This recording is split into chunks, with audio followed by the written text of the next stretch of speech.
মনে রাখবেন, রমজানকে যে কদর করে না, রমজানেও যে গুনাহ করে, রমজানেও যে জাহান্নাম থেকে বাঁচার চেষ্টা করে না, রমজানেও যে জান্নাতের আমল করার চেষ্টা করে না, ভাই আমার, ছেলেরা আমার, বাবা আমার, পর্দার আড়ালের মা বোন আমার, সবাইকে এই শেষ কথা বলি। আল্লাহ রসুল বলছে, জিব্রাইল আইসা রমজানের শেষ দিন নবীজিকে আইসা বলে গেছে, ইয়া রাসূলুল্লাহ, এত বড় রমজান পেল,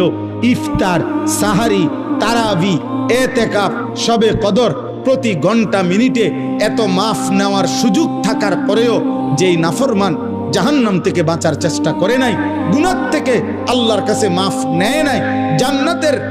জরুর আশা পূর্ণ করতে পারে নাই, আমল করতে পারে নাই, খোদার কসম নবীজি বলছে, জিব্রাইল আইসা বলছে, ইয়া রাসূলুল্লাহ, এমন নাফরমানের উপরে আল্লাহর লানত, আল্লাহর লানত, লানত, লানত। নবী বলছে আমিন।